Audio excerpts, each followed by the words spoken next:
Whoa, what's going on, people? This your boy Sports Talk Q, and today I want to talk to y'all about two huge takeaways I had after watching some NBA action last night. I saw two huge performances by two phenomenal players. But before I get into that, I want to remind y'all to subscribe to my YouTube channel right here and to also like and turn on your post notifications so that whenever I post a new video, you're alerted immediately to, get this new dope content. So without further ado, let's get straight into it.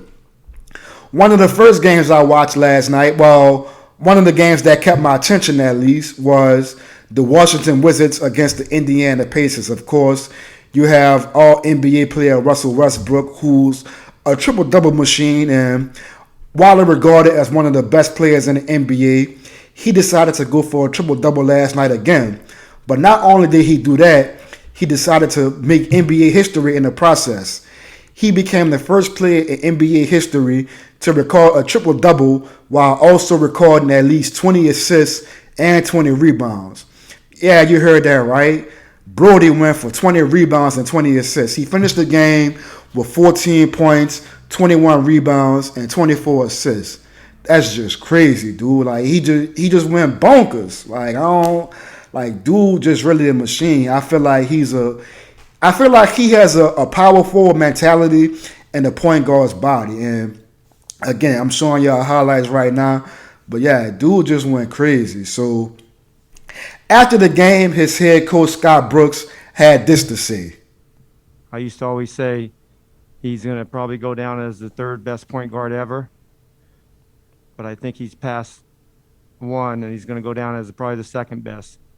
And one is obviously Magic. What he does, there's no point guard has ever done it.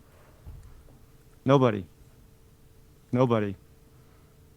And for him to average 4 triple doubles in 5 years, what Oscar said about him was, to me, that was real. So while on one hand, I do agree with, him saying that Russ is going to go down as one of the all-time great point guards, I do feel like it's kind of crazy that he would say that Russ is the second best point guard of all time. Like, me personally, I feel like that's wild. I feel like that's real disrespectful to players like Jason Kidd, John Stockton, Isaiah Thomas, Allen Iverson, Tony Parker, even old heads before my time like Will Frazier and Oscar Robertson. So, furthermore, I feel like there are two players in the NBA right now who are still playing currently that statement is also disrespectful to. For starters, you have Chris Paul, who's a player, who has regularly taken teams who deserve to be in the NBA lottery and have taken them to the playoffs and have far exceeded expectations.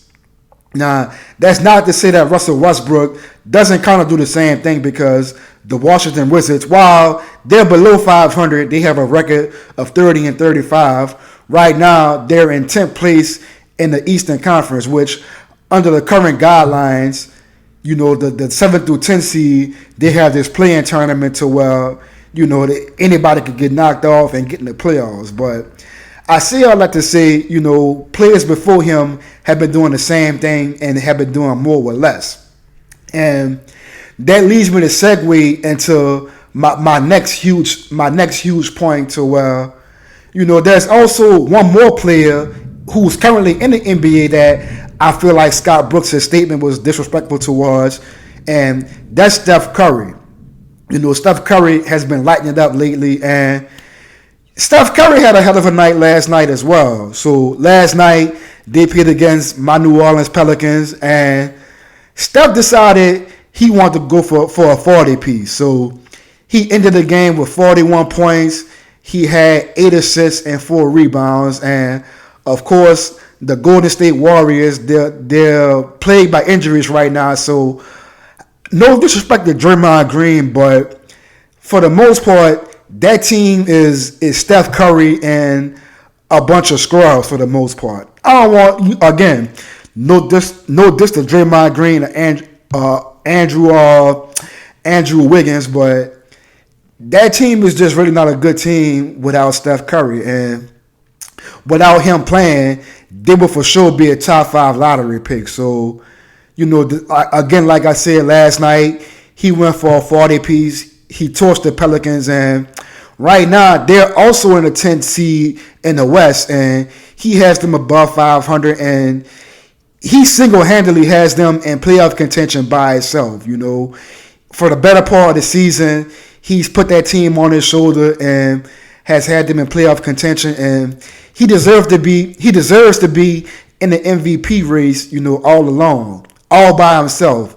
He probably won't win it, but just the fact of what he's doing with that team, it deserves recognition within itself. So, again, I just feel like a lot of people are praising Russell Westbrook, which he's one of my favorite players, but I feel like Steph Curry is doing the same thing, if not more, with less talent, and he's not being as praised or recognized, in a mainstream media or social media platform. I woke up this morning, I see a bunch of dudes talking about how Brody went for a triple-double, and he's averaging that for the 4th year in 5 seasons, and nobody ain't really talking about Steph, and I just feel like that's disrespectful to Steph and to Chris Paul and a lot of these other players who have paved the way, and have, put the work in as point guards in NBA history. So aside from that, man, let me know what y'all think about this issue,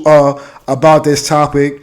Once it's all said and done, they're both going to be Hall of Fame players, and they're going to both be enshrined in the Naismith Basketball Hall of Fame. But I just feel like Steph is having a hell of a season, just like Russ is, and I feel like Steph kind of getting swept under the rug, and I feel like it's unfair. So, again, before I get out of here, I want to remind y'all to follow me on all social media platforms at Sports Talk Q. That's on Facebook at Sports Talk Q, Instagram Sports Talk Q, also on Twitter at Sports Talk Q. But aside from that, man, I'm finna get out of here. Until the next video, peace.